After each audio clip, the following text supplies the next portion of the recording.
pontualmente, quando esse acidente lá, vamos começar.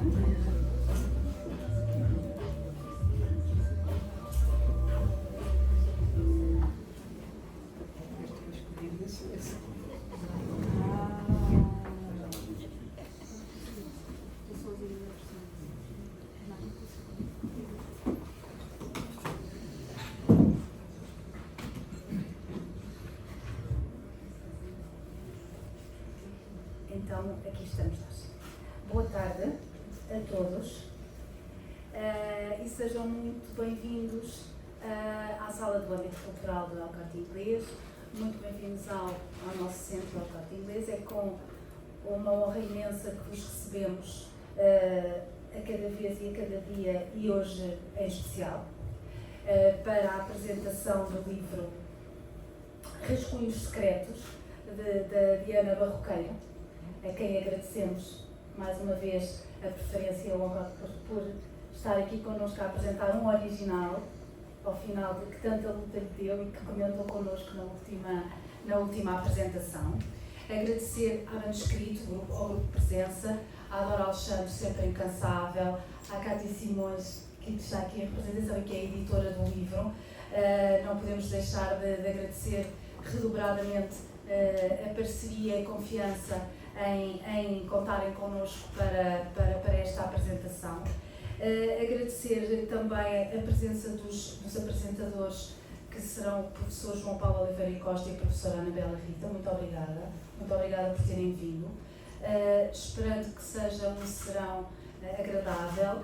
Informo-vos apenas que, se quiser adquirir o livro, está ali um colega à disposição para vos ajudar.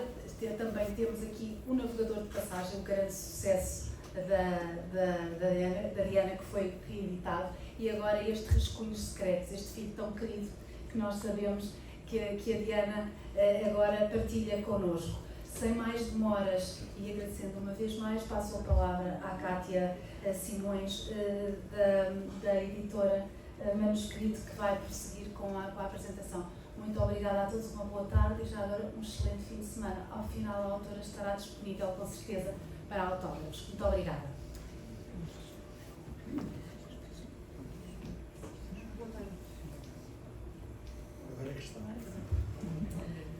Boa tarde a todos. Em nome do Manuscrito, quero agradecer a presença de toda a gente que está aqui nesta sexta-feira à tarde para o lançamento do livro do novo romance da Diana Barroqueiro. Quero estender o meu agradecimento também à doutora Anabela Rita e ao Dr. João Paulo Oliveira Costa por estarem aqui para apresentar o romance. Vou só fazer uma breve contextualização desta nova obra da Diana, em que temos uma personagem anónima, só sabemos que é um navegador e guerreiro, e ele revela-nos os episódios menos conhecidos, mas também os mais secretos e obscuros, aqueles que ninguém queria que fossem divulgados, da corte dos três reis que se viu. E o que acabamos por ter neste romance, com todas estas histórias, é uma visão global sobre os séculos XV e XVI. Mas quem nos vai falar um pouco mais sobre o livro é a doutora Anabela e o doutor João, e eu vou passar a palavra à doutora Anabela Rita para continuar com a apresentação do livro. Obrigada. Belíssima. E agora como é que é isto? Já está. Boa tarde a todos, bem-vindos. Muito obrigada, Diana, por este convite e por me fazer partilhar a mesa com pessoas que me são muito caras. O João é muito caro. E por me fazer partilhar a mesa consigo numa altura tão difícil. Não é? Pronto. Ora bem, este livro tem o título Rascunhos Secretos, que é uma dupla ironia, porque a partir do momento em que são publicados, os rascunhos deixam de o ser. E o secretismo também deixa de existir, que é partilhado por umas do segredo, ou os segredos mais obscuros da era dos descobrimentos. E este livro surge também sobre este romance, surge também sobre o signo de uma espécie de legenda, pórtico de entrada. Agora que está no ocaso da vida, ele está disposto a contar tudo o que viu e ouviu durante 3 reinados. E com isto agora, nós temos um processo muitíssimo, para já é alguém que fala numa terceira pessoa. E nós vamos ver, de um modo geral, quer a autora, quer o narrador a falar na primeira pessoa. Mas, para além disso, este agora estabelece uma espécie de fusão de tempos. E nessa fusão de tempos, em que todos nós estamos, incluindo os leitores, em que está o passado, está o momento da escrita, estão os outros passados e os outros momentos da escrita dos outros textos. Nós temos uma espécie de compactação histórica profundamente pregnante e aliciante para nós. E isto é muito interessante, porquanto parece ser uma voz off que oficia,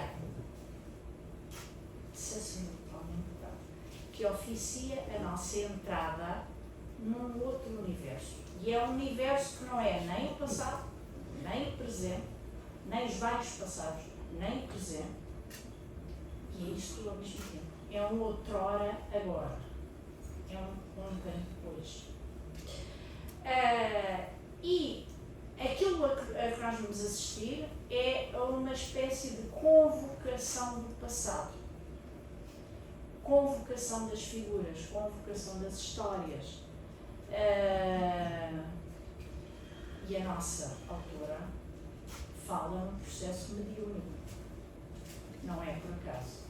Portanto, nós estamos a ser convidados a entrar numa sessão de vivência. E a nossa entrada nessa sessão, que tem 3 etapas, cada uma das etapas com uma advertência, a sua advertência ao leitor, essa entrada é mediada por uma carta ao leitor. E se aqui tínhamos o compère teatral que apresenta a peça e que faz entrar o grupo, somos nós leitores, lá dentro já temos a romancista. Eu pus aqui porque, para isso é que os PDFs são ótimos, porque eu posso tirar e eu vinha com, não sabia se trazia óculos, se não tiver ok. A carta ao leitor, que é a carta da nossa Diana Barboqueira ao leitor, estabelece paralelismos entre todos os tempos e paralelismos entre todos os protagonistas dos diferentes tempos e as relações entre eles, a autora, cronista e personagens, ou seja, introduz-nos num labirinto de espelhos em que todos são reflexos uns de outros, em que todos explicam, esclarecem ou semi-tapam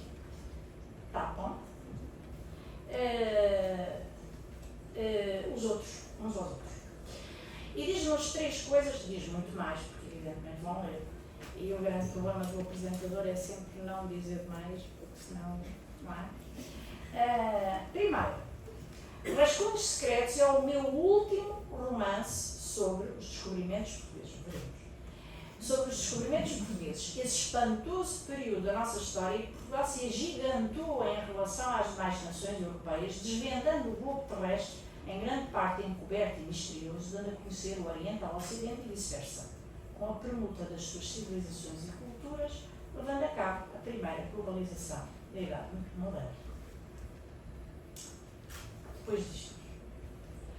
Por isso, nessa viagem virtual ao nosso passado coletivo, na trilogia que escrevi sobre o tema, vos dei por guias Bartolomeu Dias, Vasco da Gama, Pedro Álvares Cabral, não digo mais, que é para irem ler.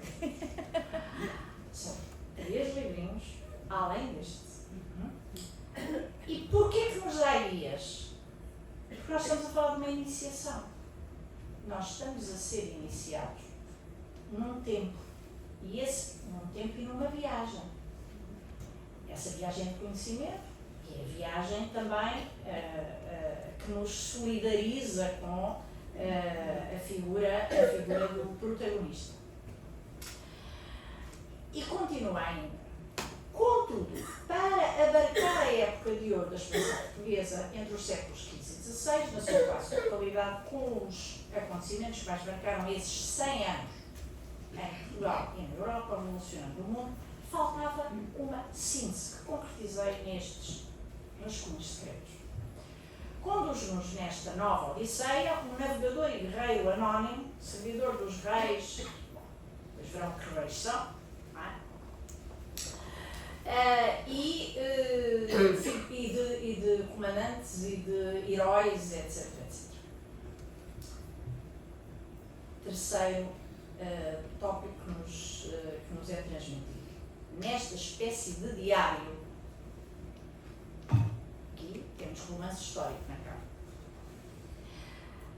Nesta espécie de diário que o autor anónimo só se atreveu a publicar a título póstumo, usando mediunicamente como pluma testamenteira das suas perigosas viagens, e continua.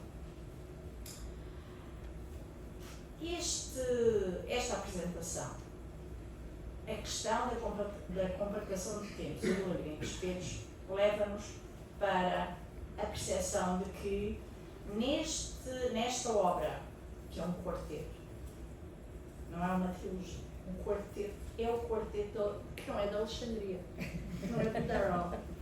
O Durrell brincou com o conceito de tempo de Einstein e apresentou o quarto volume como a explicação do sentido da história, do sentido da evolução. E os outros, no fundo, apresentavam-nos os mesmos acontecimentos, vistos de diferentes pontos de vista. Portanto, é esse poliedro que nós acompanhamos e que só conseguimos perceber que é o mesmo através de determinadas imagens muito pregnantes.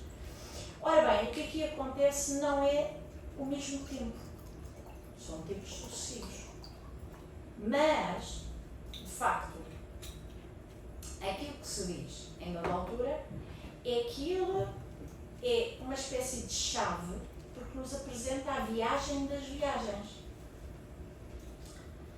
É uma espécie de chave de todos os outros, enlaça todos os outros e vai dizer-nos um pouco do sentido da história e dos sentidos escondidos da história. E são, como se lembrarão, o espião de Dom João II, Pedro da Covilhã, o navegador de passagem, Bartolomeu Dias, o corsário dos Sete Mares, Fernão Mendes Pinto e, finalmente, este, que enlaça todos os outros e que, de algum modo, sintetizando no tempo de uma vida, o tempo de 3 reinados,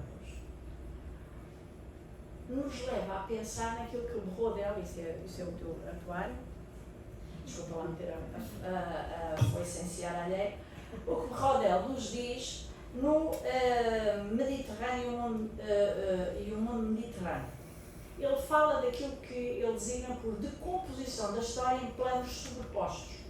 Fala de um tempo geográfico, quase imóvel, de um tempo social, de ritmo lento, e finalmente do tempo individual, de um tempo mais de história, em que nós nos apercebemos de uma história mais acelerada. E diz-nos assim, eu não resisto a citar: uma história à dimensão do indivíduo, uma história dos acontecimentos, uma história com oscilações breves, rápidas, nervosas, ultrassensível por definição. O menor movimento ativa todos os instrumentos de medida. É a mais apaixonante, a mais rica em humanidade e também a mais perigosa. É um mundo perigoso porque esta história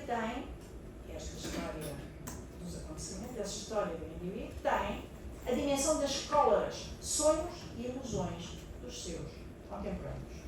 É um mundo perigoso cujos subtilégios podemos, porém, conjurar se tivermos previamente estudado as grandes correntes subjacentes, frequentemente silenciosas, e cujo sentido só se revela se trabalharmos em dilatados períodos de tempo.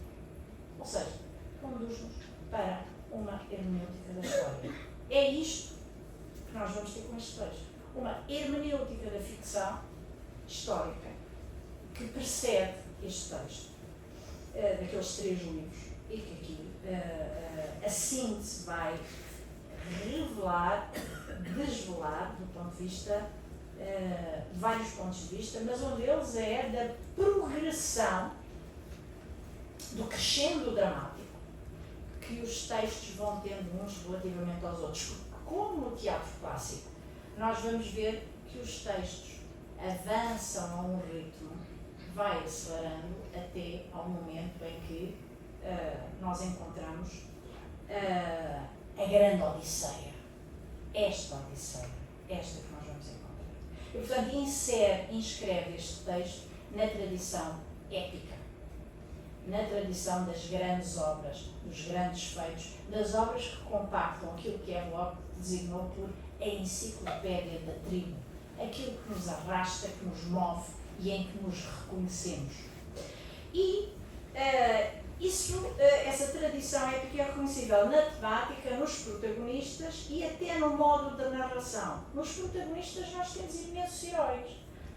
Os heróis anónimos, não é? São todo o povo, não é?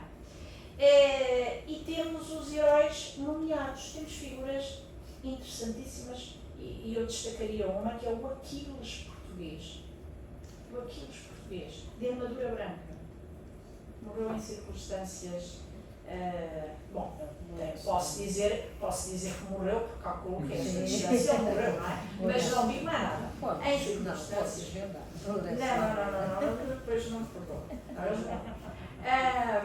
Portanto, nós temos figuras que realmente se agigantam nesta ficção.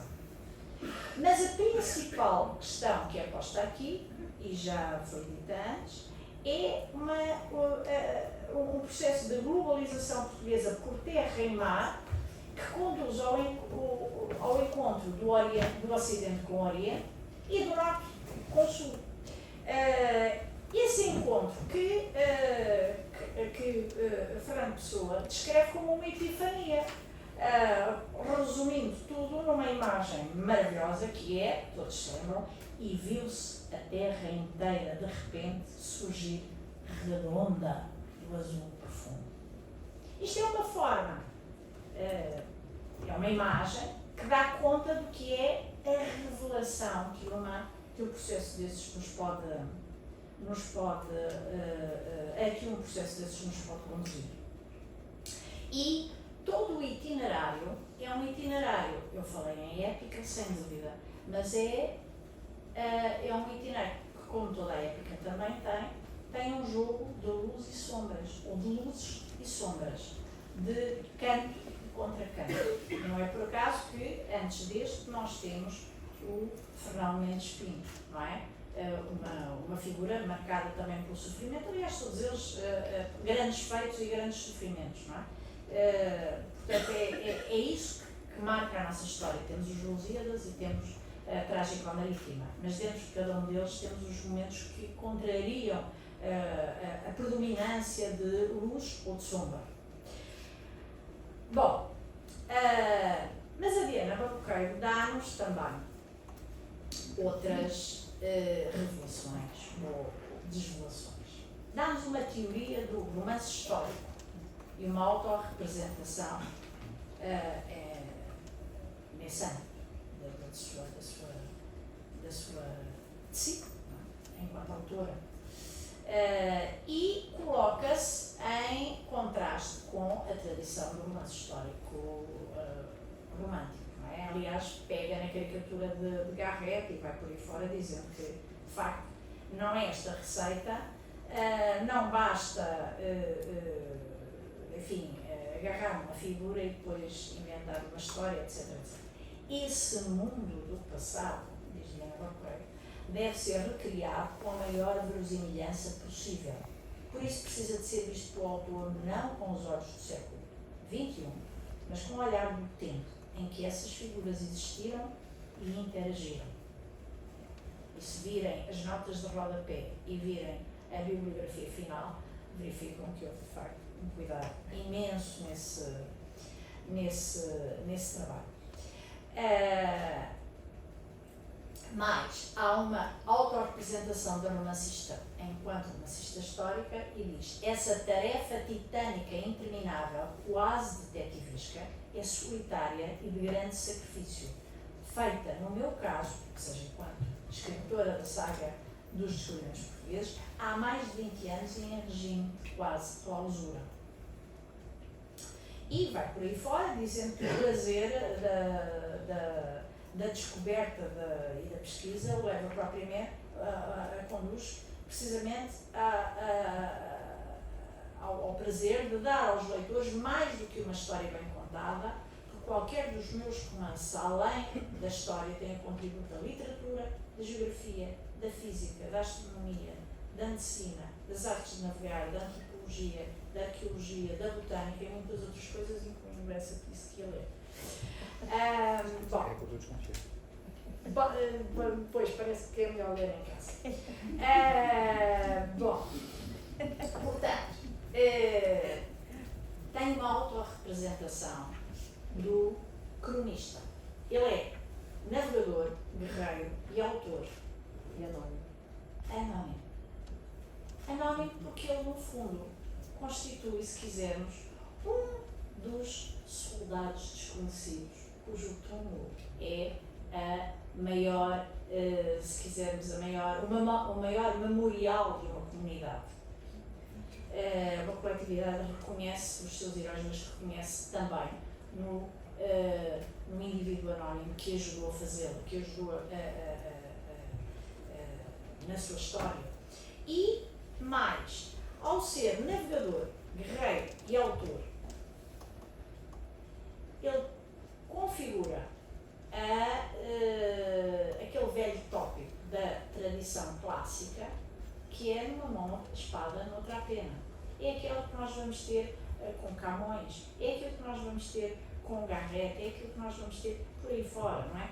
Atravessando a nossa cultura. Ele é um soldado desconhecido, é um navegador e é no fundo de figuras assim que é feita a nossa história.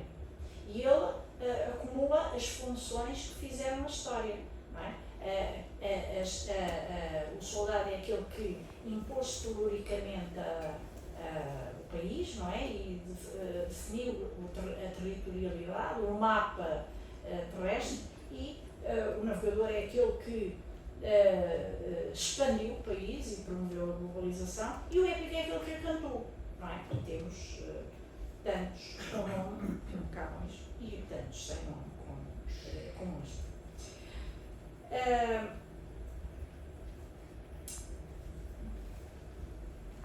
Bom, e claro que ele se diz no acaso da vida e sem temer a morte. É a grande justificação para escrever naquela altura.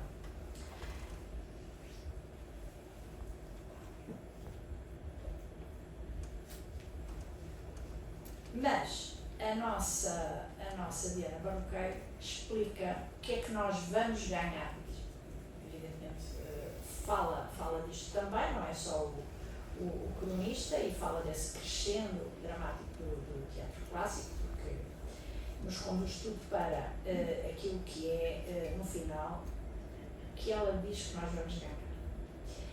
Ao terminar a leitura destes rascunhos secretos, tereis percorrido o mundo de les a les, testemunhado batalhas e combates singulares que marcaram a história da humanidade, visitado lugares jamais pisados por outros homens, conhecido povos cuja existência se ignorava, embarcado nos seus frágeis navios em longas e duras viagens, muitas vezes às cegas, por mares perigosíssimos, e por fim, tereis completado a viagem de todas as viagens à volta do mundo.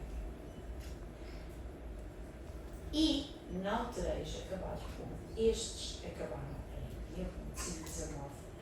Tornavam apenas 18 fantasmas, mais fracos do que o homem alguma vez esteve, tendo levado a cabo uma viagem que era a coisa maior e mais maravilhosa que o homem fizera desde a criação do mundo. Ora, esta iniciação no passado tem uma outra função, que a autora também nos revela, ou nos desvela. São coisas diferentes, mas aqui as duas coincidem. A representação do passado é uma metáfora para o presente e do presente. Ou seja, no fundo, os romances do passado servem como lições para o presente e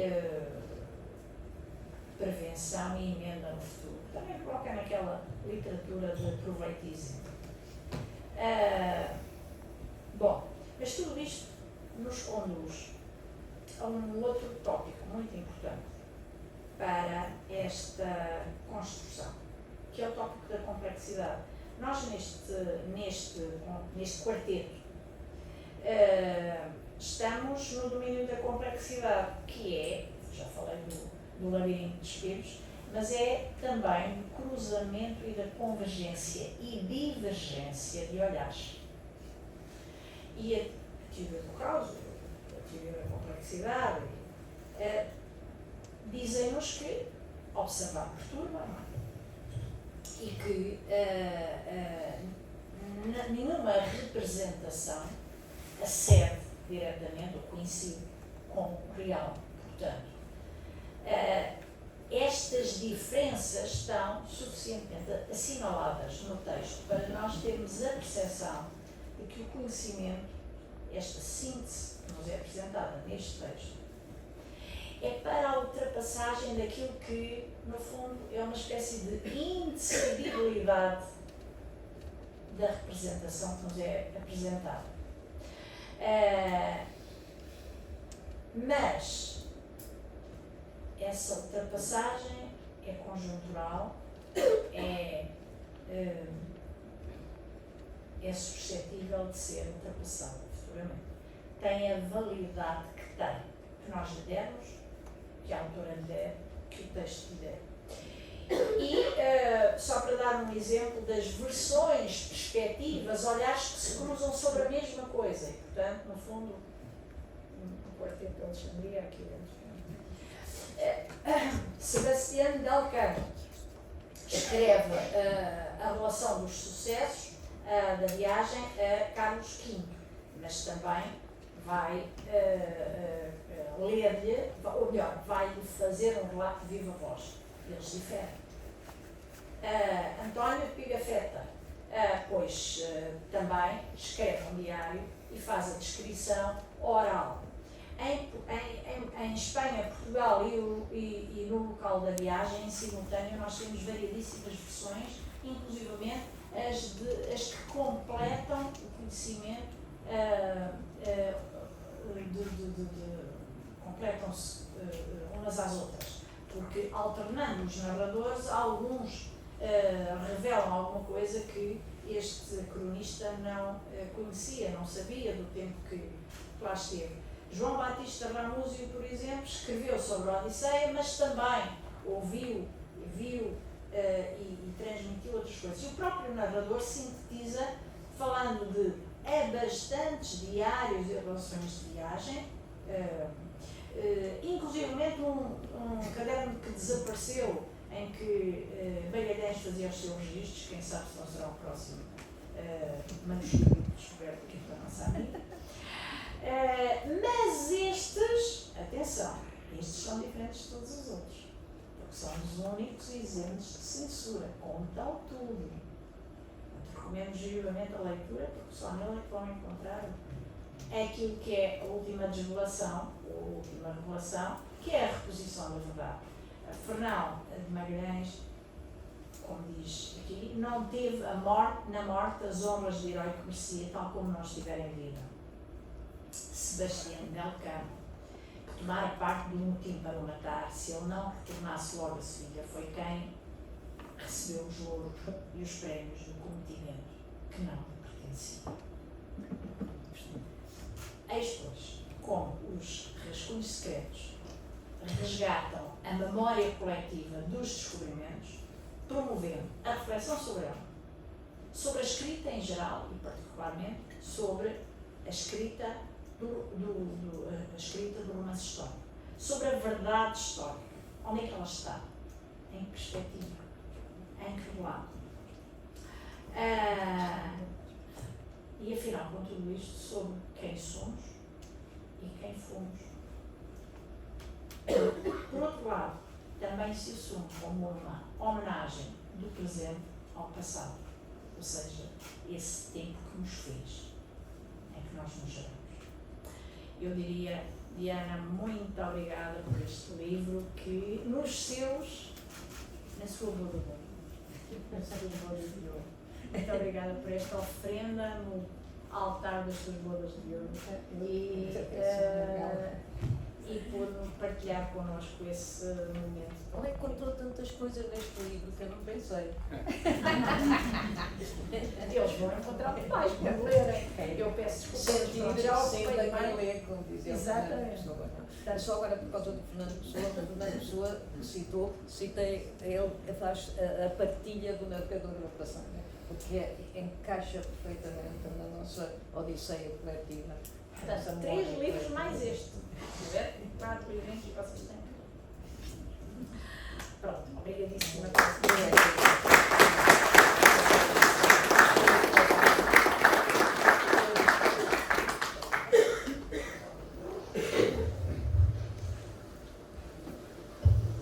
Boa tarde a todos.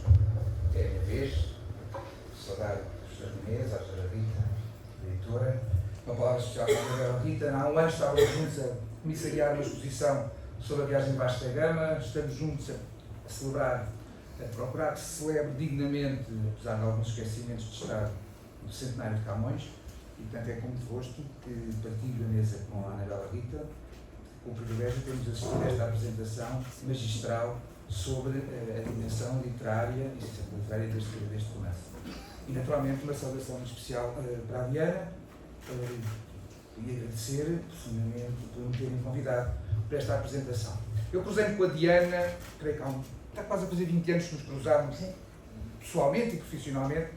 A primeira vez que nos cruzámos foi porque a Diana quis vir ouvir, teve esse privilégio, a propósito do Dom Manuel I. Quando fiz a biografia do Dom Manuel I, fui convidado para um clube de leitura numa livraria em Campo de Ourique e uma das pessoas que me ouviu nesse dia, nessa tarde, foi a Diana. E temos cruzado, temos partilhado bons momentos, nomeadamente a propósito também da expansão portuguesa, nomeadamente duas viagens, uma em 2016 a Marrocos e outra em 2019 à África do Sul, particularmente essas duas, além de muitas outras que temos feito juntos. E, portanto, tem sido um privilégio, nestas últimas 2 décadas, aprender também tanto consigo. Aliás, deixe-me começar por aí. Nós na vida, conforme vamos avançando na nossa vida, começamos a perceber que há coisas que nunca faremos. Gostaríamos de ter feito e que, se calhar, se tivéssemos apanhado outro caminho, poderia ter sido interessante. Um caminho que eu nunca poderei fazer e ter sido interessante era ter sido aluno da Diana. Aluno português da Diana. Porque a maneira como a Diana sabe português, sabe literatura, como acabou de ser explicado, de uma maneira magistral. A Anabela está fora daquilo que são os hábitos, infelizmente, da maior parte do ensino básico e secundário, a dedicação, aquilo que ela nos conta às vezes em conversas, em jantares, sobre o que fazia, que eu gostava de ter também aproveitado, porque foi realmente, e que é testemunhado pela maneira como a Anabela explicou-vos a qualidade indiscutível desta obra enquanto peça literária, e agora cabe-me a mim não avaliar, evidentemente, mas dar-vos aquilo que são os meus sentimentos, as minhas reações à leitura, enquanto historiador e enquanto também autor de romance histórico desta obra.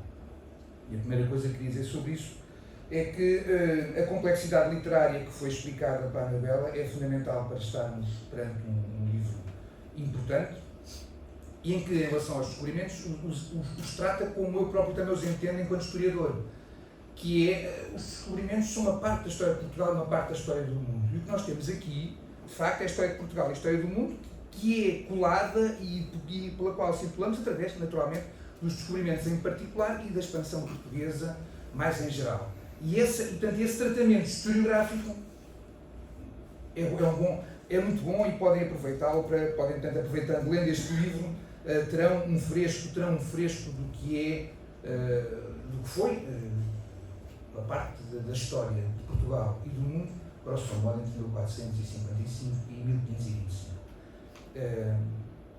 Esses são os maiores do ponto de vista do romance histórico. Quanto ao autor do romance histórico, o que me fascinou aqui, em primeiro lugar, foi esta solução que não era a que estava nos outros romances da Diana e que eu, pelo menos eu também nunca experimentei, que é o autor ser uma figura como que histórica, uma espécie de Forrest Gump, porque Forrest Gump já inventei mas não era uma personagem inventada completamente, aqui não. E esta personagem é uma personagem completamente fechada, vai-nos contando tudo através destes seus fecheiros secretos, não é? Vai-nos contando tudo, o que ele viu, o que ele assistiu, o que ele participou, e é no fundo tudo, quase tirando ao nível das personagens portuguesas e castelhanas, creio que é praticamente a única personagem ficcionada, tudo o resto mais ou menos resulta da investigação histórica profunda que, como professor de português e também historiadora, a Diana fez. E depois outras personagens ficcionais que nós temos são indianos, alguns, portanto, asiáticos em geral, ou alguns, é asiático, só há índios também, e alguns índios americanos.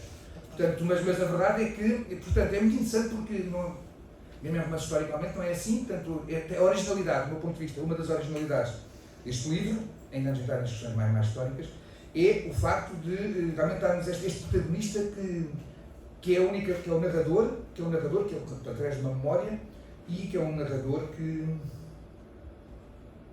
é quase a única personagem ficcional. Devo dizer que para uma pessoa que está a escrever de memória, que não tenha registado, em 1525, olha, que ele lembrava-se bem das coisas. Há ali um acontecimento, acho que há ali um acontecimento que ele baralhou-se um bocadinho, mas tirando um acontecimento em particular, de uma escada de um navio, o resto, para aquilo, pelos meus fecheiros, ele e eu dizemos a mesma coisa mais ou menos, e portanto podemos dizer que encontrou, mas tem que dizer, se ainda consegui falar com ele de uma maneira que ele realmente era um bom memorialista e portanto tem aqui um fresco extraordinário. Antes de entrar em mais nós quero dizer uma coisa também que é muito importante, que é a questão da linguagem. A linguagem é saborosíssima, eu escrevi isso antes de entrar aqui, escrevi isso no Facebook, dizendo que vinha para cá. Eu vou só ler um parágrafo, só porque são duas ou três, são palavras que estão espalhadas ao longo do livro. O livro está escrito em português relativamente moderno, da mesma maneira que eu procuro sempre fazer, que é a linguagem tem que ser lida facilmente por um autor que não está familiarizado com o português arcaico, mas tem que ter arcaísmos, porque senão não tem sabor, porque senão dizer, como eu já vejo em muitos romances históricos, que é fixe e outras coisas no género, realmente não pode ser, não é? Não se pode dizer que é fixe no século XVI, ninguém dizia, portanto nós também não podemos dizer, embora haja quem faça. E portanto eu vou só lembrar aqui, vou só ler um parágrafo, que tem duas palavras só, ou mais um bocadinho, só duas palavras, as palavras dão logo outro sabor à história. Tem a ver com um capítulo, vou falar a seguir sobre isso, sobre a princesa Dona Joana, filha de Dom Afonso V e irmã de Dom Afonso II. E diz assim: estariam essas razões por trás do silêncio e do segredo que caíram sobre o escandaloso sucesso ocorrido no Paço de São Cristóvão numa fatídica noite, pouco tempo depois do recebimento, quando se descobriu um intruso a rondar dentro da casa da princesa, fojo de donzelas que se pretendiam imaculadas? Agora, não sei, porque a falazeira foi logo abafada e todos tinham medo a dar à língua, mesmo os mais trugalheiros, eis o que logrei apurar. Fosse por excesso de confiança, por não ser a primeira vez que o fazia ou por sentir protegido pelas trevas da noite sem lua, o mequetrefe. Portanto, é uma das coisas que mais me fascinou e que me segurou, não é? Segurou no sentido, não é no sentido que eu não, no sentido em que ainda me tornou mais desejoso de continuar e de me sentir envolvido pela própria história, é este recurso sistemático a palavras com caráter arcaico, muito bem colocadas, que se percebem pelo sentido da frase, se percebem mesmo, não, embora ainda tenham cuidado, em alguns casos, de colocar em nota de rodapé o significado contemporâneo ou a paciência. E, portanto, este é um aspecto que me parece também que é verdade, é que este livro tem duas coisas, do ponto de vista da história, agora já, é que, portanto, nós podemos viajar, temos como que um filme de uma parte da história de Portugal, da história do mundo, entre, como disse, entre 1455, grosso modo, e 1525, com um ambiente épico. Não só pelas descrições, as descrições do cotidiano são um rigor excepcional e estas palavras ajudam-nos a agarrar-nos ainda mais àquele período. Depois outra coisa muito interessante, em parte a Anabela já o disse do ponto de vista literário, agora vou acrescentar do ponto de vista da história propriamente dita. Citando Brodel, explicou-nos que há vários dentro dos nossos historiadores, olhamos para o tempo de várias maneiras, e uma delas é do tempo curto, ou da vida. tempo curto porque as vidas são curtas e porque as longas durações que nos podem ter, sabermos que em certos aspectos, em certas épocas, aquilo que um indivíduo fazia era o mesmo que fazia o seu avô, coisa que nós hoje dificilmente dizemos, não é? Mas cá, 200 anos atrás no campo, hoje no campo, em alguns pontos, pontualmente ainda se possa dizer, do ponto de vista da sociedade europeia, o tempo curto é o tempo deste romance. E o tempo curto neste romance, ou seja, a vida, uma vida galopante, acelerada, como já foi também pela Anabela, este ritmo acelerado do tempo está até marcado pela própria maneira, pelo ritmo da escrita, que são de capítulos muito curtos. 5, 6 páginas cada um. Nunca chega a 10, tenho a impressão. Exatamente, portanto, não há um capítulo com 10 páginas. Sobre isto vamos dizer agora uma coisa, porque uma das coisas que nos distingue enquanto como humanos, eu agora estou a dar uma cadeira em que estive a falar isso ontem com os meus alunos no Estágio Global da Humanidade, em que estes aspectos são muito fascinantes. Uma das coisas principais que nos distingue e que nos destacou da natureza, antes de começarmos a fazer disparates com a natureza, foi o facto de termos memória social coletiva. Ou seja, enquanto noutras espécies animais há práticas, aprendizagens até de grupo, mas que o grupo por si, a evolução, ou se estiver a acontecer, como pode ser o caso dos chimpanzés, ainda está numa fase tão lenta que nas nossas vidas nunca poderemos apreciá-la. Mas nós falamos dos computadores em rede.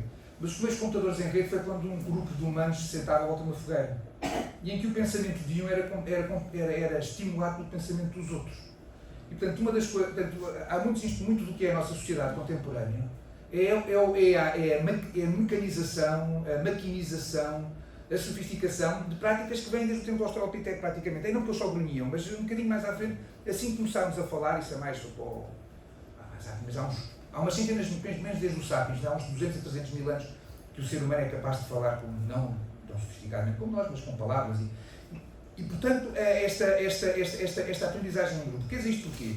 Porque eu já disse várias vezes que muito do que eu faço em história, ou do que faço em romance histórico, deriva de coisas que fui lendo. E que a leitura nos estimula a pensar outra vez, a repensar, às vezes passando por assuntos que já tinha pensado não sei quantas vezes, mas que agora aqui voltamos. Eu devo dizer que cada capítulo que a Diana nos escreveu é um romance histórico em potência. Não tenho dúvidas nenhumas, na maior parte dos casos em potência. Há coisas que tem, por exemplo, tem aquele capítulo sobre o ataque a Calicut pelo Marechal Dom Fernando Coutinho. Lá está, eu já também tenho um capítulo num dos meus romances, precisamente, embora de maneira completamente diferente, porque é daquelas coisas que puxam muito. Mas há aqui, eu disse já, Diana, que há pelo menos um capítulo, já me está a precisar escrever um romance, eu não posso agora, mas está a ver como arranjou, agora não posso escrevê-lo e estou aqui com ele já na cabeça. Que ele tem um capítulo extraordinário, curtíssimo, como todos, mas sobre uma figura que é extraordinário como nós às vezes, coisas que uma personagem que eu conheço, sobre a qual eu passo nas minhas aulas, mas claro, eu acho que não me tese sobre ela. Eu passo por esta personagem, que já vou dizer, todos os anos nas minhas aulas. Nunca passou pela cabeça a pensar um bocadinho mais nela. Que é a tal princesa Dona Joana, a mesma daquela citação, filha de Dom Afonso V, Santa Princesa, não é? Como é também muito lembrada, filha de Dom Afonso V, irmã de Dom João II, que se recusou a casar, e a gente fica assim, está pronto, recusou a casar porque era muito piedosa, e a Diana põe aqui, vale a pena, mas vale a pena pensar, porque se foi mesmo assim, mas é que está a ver, o sussurro eu não sabia, isto é uma vez mais, pronto, exatamente. E isto só demonstra o que é a importância de um romance histórico. Pronto, eu sou uma pessoa encartada em história, como todos sabem, e a verdade é que é através de um romance histórico que está aqui a puxar a coisa, quer para a história, quer para o romance. E, portanto, este é um dos valores indiscutíveis que o romance em si sempre tem e que aqui uma mais vez teve. Já vos falei portanto, do ritmo, desta personagem em particular, do tipo de linguagem, que é uma linguagem que ela em si é uma máquina do tempo. Acho muito importante. Uma das qualidades deste romance é que a maior injustiça que sofrem os historiadores é guardarem o segredo da máquina do tempo e nunca mais nos darem esse segredo. E, portanto, como não temos que imaginar. E, de facto, este livro, de certa maneira, se o lerem algo, é como se estivessem numa máquina do tempo. Porque a linguagem remete-nos, verdadeiramente, fixa-nos num outro tempo, de uma maneira que nos pode rodear. As descrições são as do cotidiano, são as das festas, a festa do casamento do príncipe Dom Afonso com Dona Isabel, por exemplo, está muito bem também lembrada, e as outras vai ler a seguir, já percebi. vai dar umas coisinhas a seguir, não é? Pronto, então, Não, não fizemos muitas descrições. Eu acho que eu devo dizer que a sua bibliografia está incompleta. Acho que me falta letra capa, falta qualquer coisa. Não, eu Mas ponho- depois explicar-se-á. Eu ponho Mas só falta aqueles que eu leio de uma ponta à outra e assim os maiores. É porque esta personagem é uma personagem completa. Não é? Esta personagem completa, teve várias parceiras. E pronto, depois isso também leio um livro e veio as parceiras. Por isso é que me falta o capa. Mas é muito interessante pela maneira elevada como a Diana nos traz aqui algo que é típico da documentação que nós conhecemos. Estamos a falar exatamente do que foi para os primeiros portugueses que chegaram à Ásia, a experiência de uniões sexuais com mulheres que tinham práticas, e na América, com mulheres, quer nos outros continentes, mas particularmente quer na América, quer na Índia, quer no Malabar, mesmo quer lá no sul da Índia, com mulheres que tinham expectativas civilizacionais e hábitos completamente diferentes. Pronto, exatamente. Porque, por exemplo, não, bem, que às vezes até nós aqui pensamos que às vezes não tem razão, mas porque isto é trazido, claro que os portugueses que chegaram ao Brasil falam sistematicamente da liberdade que tinham, da maneira livre e liberal como as várias mulheres os acolhiam e os compartilhavam umas com as outras e tudo. Mas na Índia temos, por exemplo, o Tomé Pires a dizer-nos que aqui nos ajuntamentos o hábito é elas estarem a olhar para o chão e nós para o teto, e aos homens equilibrados parece-lhes bem. Portanto, e aqui o que é interessante neste livro é que o nosso personagem vai chegar a um ponto em que já vai parecer mal, ou já não vai aguentar com aquilo, e portanto é muito interessante, mas tudo o que isso devo dizer, por aquilo que eu conheço de história, que mesmo essa parte é sempre a parte que mais que nós autores somos sempre sujeitos a crítica, eu sei por mim, gosto de pôr também uma dimensão erótica nos meus romances e muitas vezes essa é a parte que mais falo e comento de uma maneira assim um bocadinho até às vezes estranha, mas tudo o que está aqui, mesmo do ponto de vista erótico, para mim, enquanto historiador, bate certeiro com aquilo que os homens daquele tempo nos testemunharam e nos deixaram como informação. Nós hoje temos uma sociedade com uma moral muito fechada, muito herdeira do mundo semítico e judaico-cristão, mas na verdade, por trás a prática cotidiana das pessoas não é exatamente a do verniz da moral, e para trás também não. E a documentação mostra-nos isso de uma maneira abundante. Outros temas particularmente interessantes e sempre muito bem desenvolvidos do ponto de vista da história são questões também sociais. Encontram também aqui, a Diana, como autora, está-nos aqui a descrever as coisas naturalmente, mas naturalmente descreve categorias sociais e crispações e choques sociais que não os explica teoricamente, porque não é essa a função de um romance, mas que estão lá exemplificados e, portanto, quem lê com atenção pode captar essa dimensão de lição de história. Tem muito a ver com as hierarquias sociais dentro da nobreza. Um dos capítulos que aqui vem, como não podia deixar de ser, e muito bem, é quando Afonso, entre as conquistas de Goa de fevereiro e de novembro de 1510, há um incidente com as mulheres que Afonso de Albuquerque tinha guardado para iniciar a célere política dos casados, ou seja, criar um conjunto de homens que se fixavam naquela terra, sem já voltar para Portugal, pessoas que tinham esposa, casado, papel passado, sacramentado e papel passado, de que podiam ter filhos legítimos, herdeiros de suas fazendas, e com isso podia criar também uma sociedade lusófona, se quiserem, luso-asiática, mais capaz de segurar a presença portuguesa na Ásia do que na dependência exclusiva dos homens que vinham todos os anos das naus da carreira da Índia. Mas houve lá uns malandreiros que acharam que mesmo antes do casamento podiam ir lá entreter-se, e há o célebre caso do Rui Dias, que o fez, foi apanhado e que Afonso de Albuquerque, exageradamente, o fez decapitar. Tudo isto está explicado assim, porque é que há a revolta, foi o que fez enforcar. E a revolta, exatamente, a revolta não foi por mandar matar, porque isso ele tinha prevaricado e a pena era a pena de morte, mas pela maneira como era executado. Foi vilmente enforcado, sendo um fidalgo, e devia ter sido decapitado. E é só isso que faz as pessoas retirarem. Isso é interessante, porque isto depois continua muito bem quando temos a descrição do conflito entre Fernando Magalhães e Juan de Cartagena. E lá voltei eu como historiador, a pensar, espera aí, que há aqui uma coisa que eu não tinha pensado. Obrigado, Diana, uma vez mais. Porque, de facto, há um aspecto que aqui é o viés que a Diana escolheu para falar de Magalhães, ou uns viés, mas o mais contínuo na parte final do romance, que é quando isto aparece, que é a relação do Magalhães com os outros capitães, e particularmente com Juan de Cartagena, que era o sota-capitão, o número 2 da Armada. É que, por acaso, é uma coisa que não penso muito. A gente pensava português e os espanhóis embriagaram com ele porque ele era português, eles eram espanhóis, eram castelhanos, que chatice, ser mandados com português, já se viu. Não, o problema é esse. E dizer uma coisa é que a Armada de Fernão Magalhães, desse ponto de vista, é uma exceção muito complexa. Porque eu estudei, pessoalmente, são coisas que eu estudei individualmente e com um grupo de colegas em grupo, estudámos, nomeadamente, estudámos grosso modo todas as nomeações de capitães da carreira digna no reinado de Manuel I e tivemos um livro particularmente sobre a Armada de Pedro Álvares Cabral. E uma coisa e outra ficou muito claro para todos nós, como evidência histórica, que o capitão-mor de uma armada era a pessoa socialmente acima de todas numa expedição.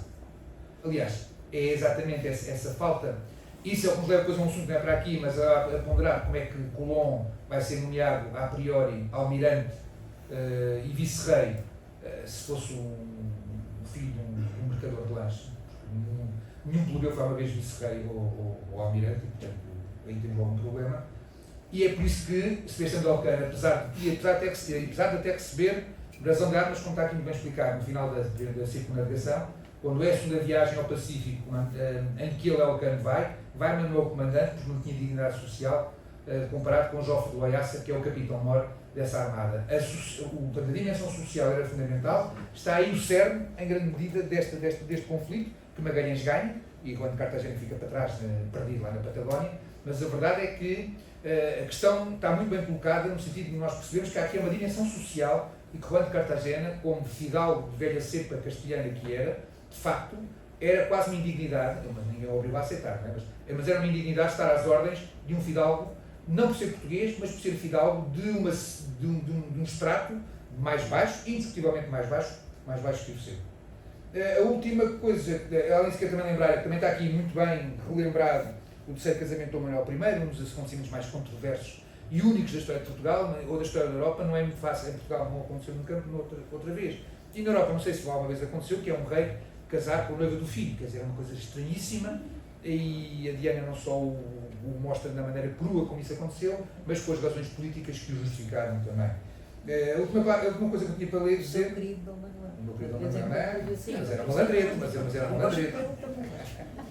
Só termino lembrando exatamente, dentro do ponto de vista literário, da qualidade literária, a expressão que Ana, não é por acaso, é tal maneira qualificada que estava aqui escrita, mas foi assim também que a novela terminou, que é da maneira como fala do regresso do grupo do Elcano, em que o narrador diz que faz parte, como um grupo de fantasmas. Portanto, isso ajuda-nos muito. Esta expressão é uma expressão muito forte e que nos ajuda a perceber, de facto, que aquele tempo foi um tempo extraordinário e homens extraordinários.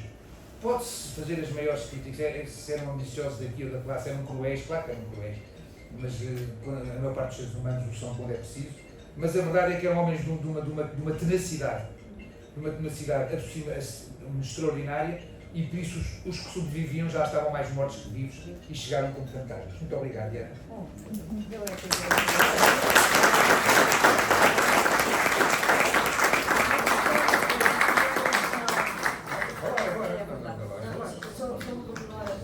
Só um pormenor em relação ao que disse destes 18 fantasmas. Há uma situação semelhante, num ponto até que depois meus alunos fizeram no liceu, que é o Diogo Dias, o irmão do Bartolomeu Dias. Quando há o desastre, ele perde-se, nem percebe, não é? Que passa por fora da ilha de São Lourenço, não é? E depois vai até Mogadishu, por aí fora, e acontece uma série de ataques, onde eles vêm todos cheios de febre e conseguem passar, e depois são à volta de 13, não é? Quando conseguem passar sem dar por isso o cabo, viram o cabo e outra vez nem tinham velas porque não conseguiam levantar as velas e vão ter a Cabo Verde, e quando chegam às ilhas eles são realmente os fantasmas esqueléticos e febris, que é esse homem. Bom, em primeiro lugar eu quero agradecer, eu vou agradecer primeiro aos amigos que vieram, e que eu percebi que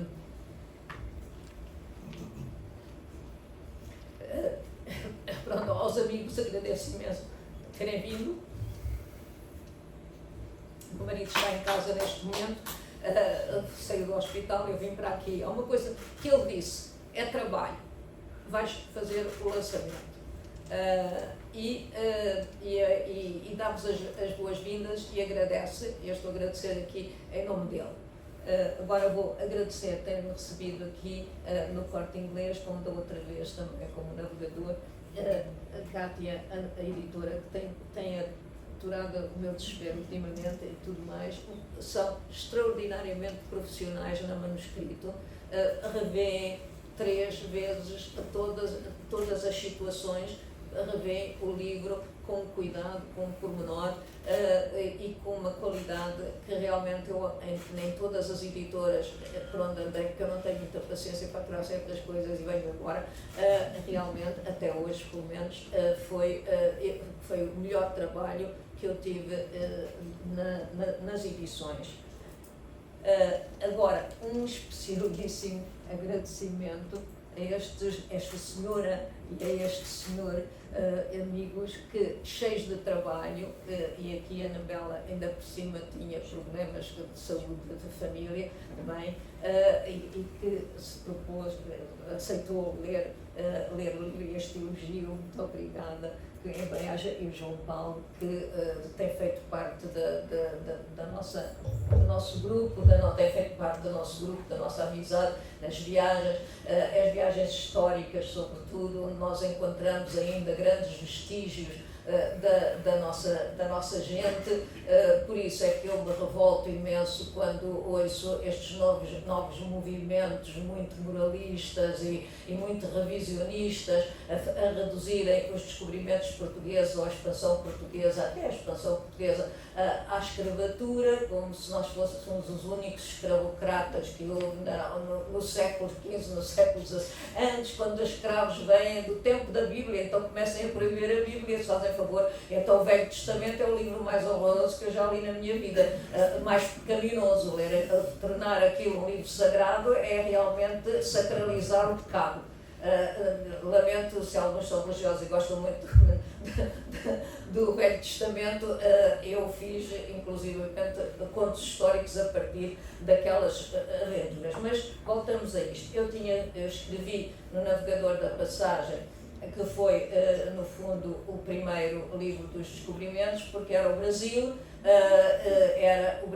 era a Passagem do Cabo, e o Brasil, as duas viagens que se foram entrelaçando, portanto, pegando nos heróis, no Pedro Álvares Cabral e outros, mas o que me interessava era a raiz, o Bartolomeu Dias e os ignorados, os injustiçados. Não eram no tempo injustiçados, porque o Bartolomeu Dias não podia ser capitão, não podia ir à Índia, porque era de um grau de nobreza baixo e, portanto, não podia comandar uma armada quando ele fez o desbravamento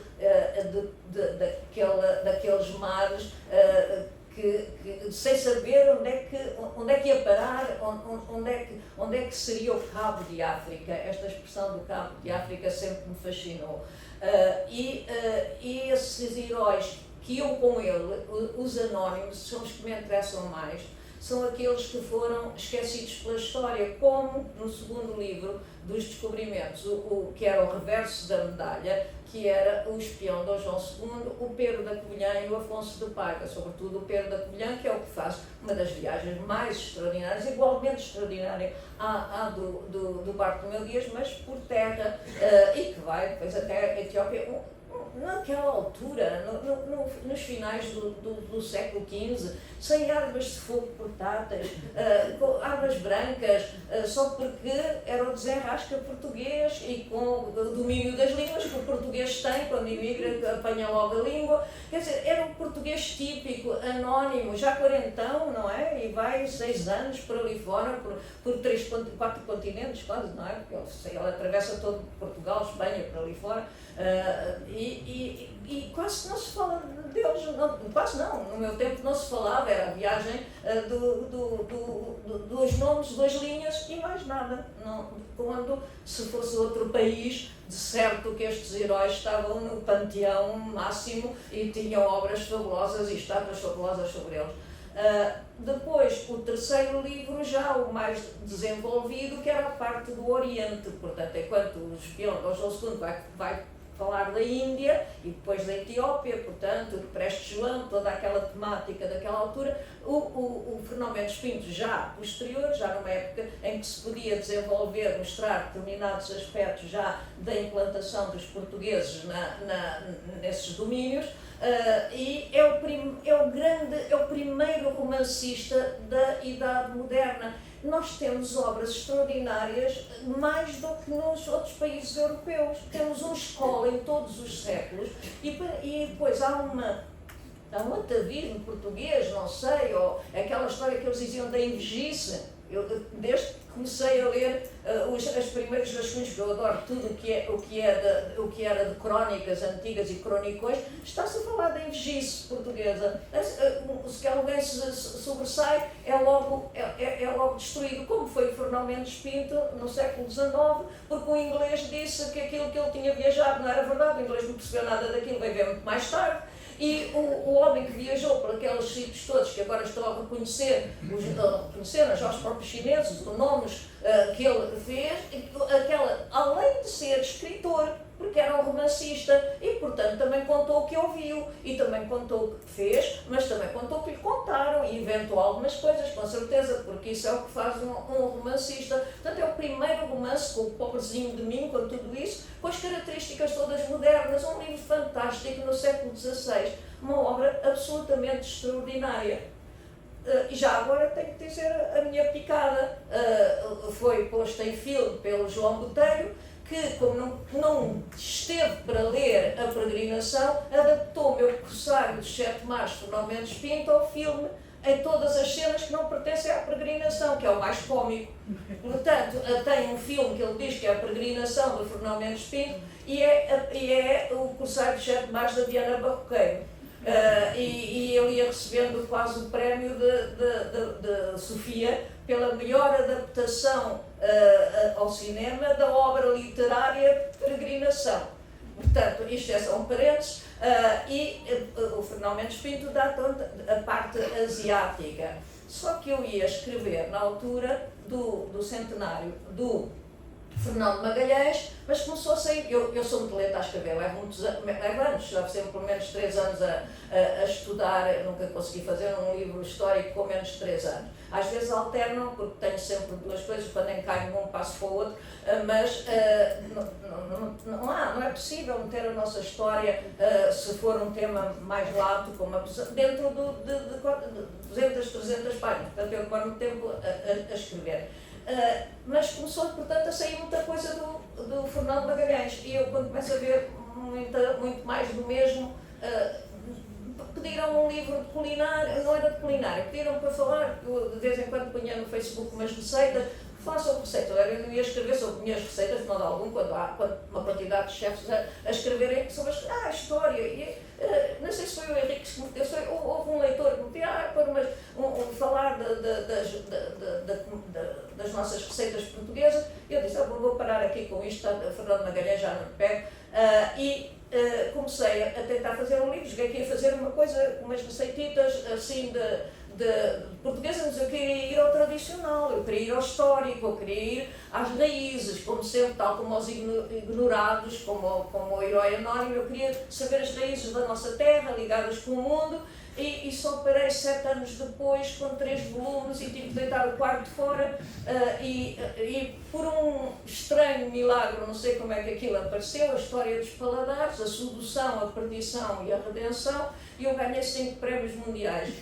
O Best in the World, o Gourmand Best in the World, que é o Oscar da gastronomia internacional, em 100 mil livros, em 258 países, e 13, quando derrotei 13 equipas académicas da China, da Áustria, da França, não sei quantos, sozinha com aquilo. Bom, isso foi uma certa frustração, porque eu achava que o meu trabalho maior tinha sido romance histórico e não aquela coisa que eu comecei a fazer um bocado que queria fazer literário. E fiz a história dos paladares literários, porque eu vou buscar os zombies e vou buscar os vampiros, porque tudo é comida, porque está relacionado com a comida. Tal como faço nos romances históricos, que é o puzzle. A vida é um puzzle, não é? Nós estamos aqui, há aqui não sei se 50 vidas diferentes em ramificações que estão a encontrar-se aqui comigo num determinado momento, e isso é histórico, porque tudo é histórico, mas para mim o romance histórico é o romance que vem do Alexandre Herculano, é o romance que é pura e simplesmente a falar de história, a recriar a história, porque o romance histórico, para mim, engloba todos os géneros literários, porque temos as personagens, é romance de personagem, é romance de situação, é romance social, é romance geográfico, portanto, reúne absolutamente tudo. É por isso é que eu acho que é o mais difícil o mais difícil de escrever entre todos os géneros do romance, quando é feito com seriedade, porque realmente é preciso investigar muito. E é por isso que eu me mantive só no século XV, XVI até XVIII, portanto, parei, achei que devia voltar agora, que já tinha passado no ano passado, terminou, portanto em 2022, termina a viagem, mas eles depois ficam as sequelas. Eu disse, bom, agora já poderei eventualmente dar o fim aos meus romances descobrimentos, pegando nos temas que eu ainda não tinha agarrado, que tinha deixado, que era impossível meter todas as guerras e todas as descobertas. Eu queria falar dos Corte Real, por exemplo, que é uma família que morrem ao serviço próprio, mas também da nação. E outros assim, e o Fernando Magalhães. Então eu fazia a história dos descobrimentos em romance praticamente, e não pegava na viagem das viagens, embora fosse pelo lado espanhol, mas era um português a fazê-lo, e um dos portugueses injustiçado que o teria feito com o Dom Manuel, se o Dom Manuel não fosse tanto ouvir. É ou não é? E então, para não vos passar mais, eu passei para o outro grupo de romances que tenho, que é o Dom Sebastião e o Vidente, em que eu pego na história, no final, naqueles últimos anos, em que vai a história do Dom Sebastião, desde pequenino, alternando. O Vidente é o Miguel Leitão de Andrada, que é um literato nosso que ninguém conhece e que escreveu Miscelânea e que foi com o Dom Sebastião para Alcácer Quibir, e que escreve desde 2 a 3 capítulos sobre o Dom Sebastião e a morte. Ele diz que testemunha a morte do Dom Sebastião, viu passar, que ele está prisioneiro também, viu passar sobre um cavalo nu, com o criado a levá-lo, portanto, falando também, passei com 1640 para dar os Filipes, a chegar à restauração, que eu acho que é outro período fantástico, na medida em que, lembro-me um bocado do 25 de Abril, em que há uma guerra em que morre muito pouca, uma revolução em que morre muito pouca gente. Houve um que gritou Viva Filipe e levou um tiro dentro, mas não morre. Depois há aquelas procissões, aquilo é um movimento absolutamente fantástico, e depois aquela tentativa de conquistar outra vez a sua liberdade, a autonomia, que com toda a pressão à volta de todos, que era o rei por uma noite, ou por um mês, ou depois foi aumentando, por aí fora. E esse foi o meu 1640, que acho que é o melhor livro que eu escrevi em termos de tudo, porque eu fiz sobre Cristo como literata, como literatura e não de história, porque eu não sou de história e nunca pensei na minha vida que poderia passar os meus romances por livros de história. Nunca. Isso é uma estupidez, é o pretenciosismo de alguns indivíduos que acham que descobriram a pólvora porque podem arranjar umas histórias. Não. Eu procuro os documentos o máximo que pude, como neste, todos os rascunhos, porque era como eles descreviam os certos escritos que faziam, os seus próprios diários, que escreveram imensa gente escreveu sobre aquela viagem, muitos anónimos e desaparecidos. Portanto, eu li todos os anónimos e os que são conhecidos, e daí surgiu o meu anónimo, que se infiltrou em mim, e eu tentei seguir, mesmo quando ele dizia coisas que eu não gostava. Portanto, do 1640 faço, porque é que eu considero o melhor dos meus livros ou o mais difícil, porque o 1640 é contado por 4 dos maiores escritores portugueses de todos os tempos. O Brás Garcia de Mascarenhas, o autor do Viriato Trágico, portanto o épico, que faz o dobro de uma obra com o dobro do tamanho do de Camões. Soror Violante do Céu, que ninguém falava, para mudar as mulheres, a condição das mulheres, que é outras anónimas muito importantes, que eu gosto muito de evocar sempre. O Francisco Manuel de Melo, que dá a parte militar e fidal, que eu li, mas quando digo li a obra toda, é toda do espanhol, como a do Padre António Vieira. Li tudo, as 400 cartas, tudo, li absolutamente tudo. Para incorporar, o Padre António Vieira termina, portanto, para incorporar a mentalidade deles através das suas obras. E falam em primeira pessoa.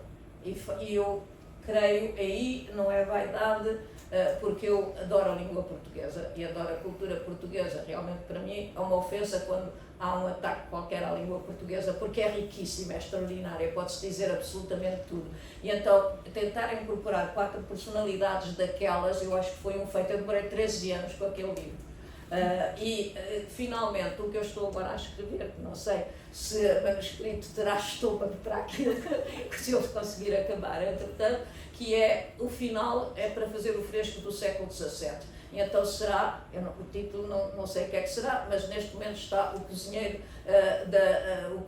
da rainha, mas não sei, eu queria um título mais provocatório, não é? Assim, o rei, a rainha, o cunhado e o cozinheiro, que é a história do Afonso VI com a Maria Francisca francesa e com o cozinheiro Domingos Rodrigues.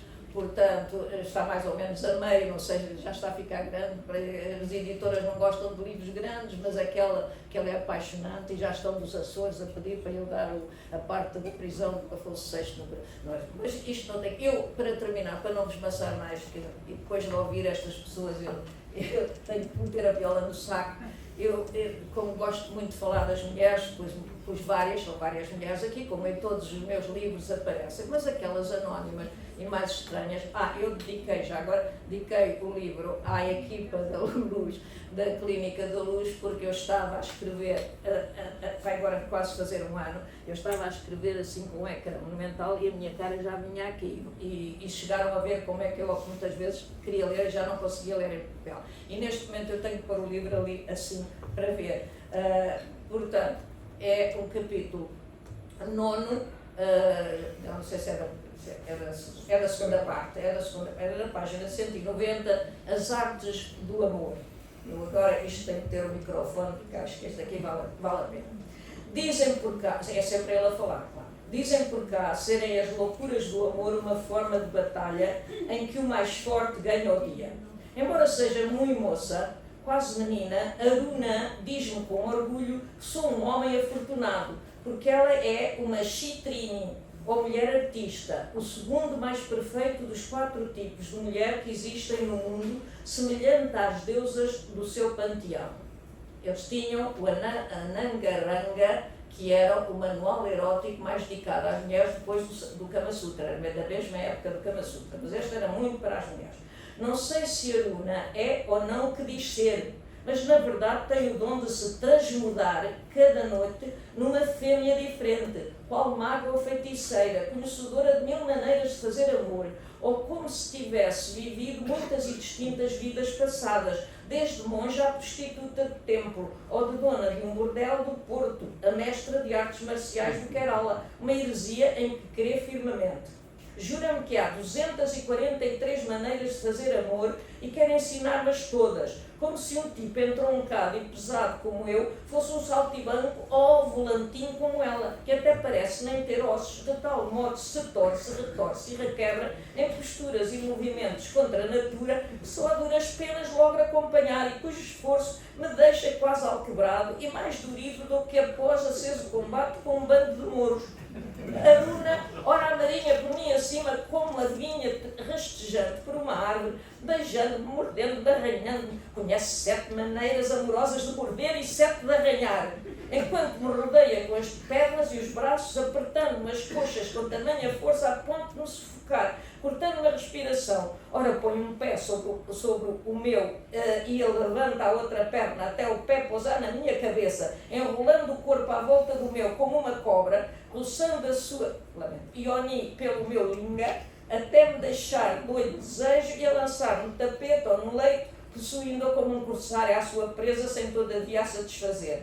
Cada noite usa um tilac diferente, um sinal de tinta ou cinza na testa, como um feitiço para me fazer seu escravo. Rio-me das crenças gentias, mas se mostro sinais de cansaço, logo Aruna, para me tornar mais viril, prepara os seus simples e drogas com uns ingredientes desconhecidos, deixando-me transido de terror, por mais parecerem peçonha que mezinha, e eu temo que me dê alguma babarragem que me mate ou me ensandeça. O pior passou-se no 15º dia lunar, o último da fase em que Aruna está predisposta para amar, porque estas gentias têm fases como a lua, e iluminam-se ou apagam-se como ela. Quando me disse estar acesa de desejo, e por isso, nessa noite, eu teria de fazer melhor do que costumava. Iríamos praticar o Janu Kuru Utia Banda, e põe ponto de interrogação porque ele não consegue pronunciar isto muito bem, a mais excitante utita ou postura de coito em pé. Anuí para comprazer, sem saber o que pretendia de mim, e só por milagre não acaeceu desgraça ou acidente mortal, porque para fazer o que ela pretendia era preciso ter uma força de Hércules como a de D. Lourenço a manejar a sua alabarda. Opostos um ao outro, Aruna fez-me passar os 2 braços sobre os seus joelhos, apoiando-a sobre a parte de dentro dos meus cotovelos, forçando-me a erguê-la em peso até à cintura, para a gozar como um vai-vem de ariete, para a direita e para a esquerda, mas não para a frente e para trás, o que seria mais fácil e natural, enquanto me apertava o pescoço com as 2 mãos até quase me dar um vagado. Fiquei esfalfado do esforço e ela amoada, porque me recusei a beber a sua poção de ervas, pimentas, manteiga, mel e não sei o que mais, e o que desconheço é o que me assusta, para me revigorar. Cada vez que parto para uma missão no calor da paixão e na dor da minha partida para uma terra estrangeira, Aruna pede-me para lhe fazer a colacacha, mordidelas que lhe deixem marcas profundas e duradouras dos meus dentes, sobretudo em forma de boca, em várias partes do seu corpo, para que na minha ausência, ao vê-las, me possa recordar com saudade e mostrar às amigas quanto é amada. Vejo-me agora ansiar pela quinzena lunar escura que dura desde a lua cheia até a lua nova, em que a luna muda com as trevas, parecendo perder o desejo, e me deixa em paz, dedicando-se a outras tarefas, como a cozinha, os arranjos de flores, a criação de essências, permitindo-me dormir descansado.